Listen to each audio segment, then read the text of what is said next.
Hello guys, silk ത്രെഡ്സിൻ്റെ പുതിയൊരു video ആയിട്ടാണ് ഇന്ന് വന്നിരിക്കുന്നത്. അപ്പോൾ ആപ്ലിക്ക് പിടിപ്പിക്കാൻ അറിയാൻ പാടില്ലാത്തവർക്ക് ആപ്ലിക്ക് എങ്ങനെയാണ് മെഷീനിൽ പിടിപ്പിക്കുന്നത് എന്നുള്ളതാണ് കേട്ടോ കാണിക്കുന്നത്.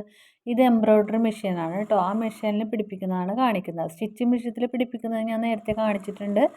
ഇത് എംബ്രോയ്ഡറി മെഷീനിൽ എങ്ങനെ പിടിപ്പിക്കാമെന്നുള്ളതാണ് ഈ ക്ലാസ്സിലൂടെ കാണിക്കുന്നത്. അപ്പോൾ ഇതെല്ലാവരും ഒന്ന് കണ്ടു നോക്കട്ടോ.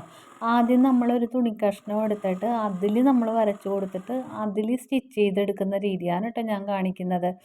ഏറ്റവും സിമ്പിളായിട്ടുള്ള രീതിയാണ്. തുടക്കക്കാർക്കും ചെയ്തെടുക്കാൻ പറ്റിയൊരു മെത്തേഡിലാണ് കാണിക്കുന്നത് കേട്ടോ. അപ്പോൾ ഇതെല്ലാവരും ഒന്ന് കണ്ടു നോക്കേ. അപ്പം നമ്മളത് പിടിപ്പിച്ചതിന് ശേഷം ഒന്ന് കട്ട് ചെയ്തെടുത്തിട്ടുണ്ടേ. അത് ഞാൻ കാണിക്കുന്നില്ല കേട്ടോ. അത് നിങ്ങൾ ആ ലൈനിൽ വെച്ചിട്ട് നിങ്ങൾ കട്ട് ചെയ്തെടുത്താൽ മതി. നിങ്ങൾ സ്റ്റിച്ച് ചെയ്ത ഭാഗത്തു നിന്നേ അങ്ങനെ കട്ട് ചെയ്തെടുത്താൽ മതി കേട്ടോ. ആ പൂവിൻ്റെ ഷേപ്പിൽ തന്നെ കട്ട് ചെയ്തെടുത്താൽ മതി. എന്നിട്ട് നമ്മളത് സ്റ്റിച്ച് ചെയ്യുന്ന രീതിയാണ് കേട്ടോ കാണിക്കുന്നത്. നന്നായിട്ട് കറക്കി കൊടുക്കണം കേട്ടോ.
അപ്പോൾ വീഡിയോസൊക്കെ ഇഷ്ടമായി ലൈക്ക് ചെയ്യാനും ഷെയർ ചെയ്യാനും സബ്സ്ക്രൈബ് ചെയ്യാനും ബെല്ലൈക്കനൊക്കെ അമർത്താനും മറക്കരുത്. അപ്പോൾ ഇതെല്ലാവരും ട്രൈ ചെയ്ത് നോക്കണം കേട്ടോ.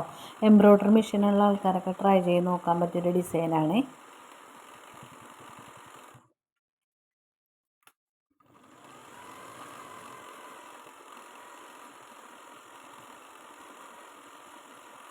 അങ്ങനെ കറക്കി എടുത്ത് വേണം കേട്ടോ നമ്മൾ ആ ഫ്ലവർ കംപ്ലീറ്റ് ചെയ്യണമെങ്കിൽ. അതിനുശേഷം ഉള്ളിൽ നമ്മൾ കതിരിട്ട് കൊടുക്കണേണ് കേട്ടോ. കതിരൊരു ഷേപ്പിലൊക്കെ ഇങ്ങനെ എടുത്തിട്ട് ഇട്ട് കൊടുത്താൽ നല്ല ഭംഗിയായിരിക്കും കേട്ടോ. അപ്പോൾ ഒന്ന് കണ്ടു നോക്കും.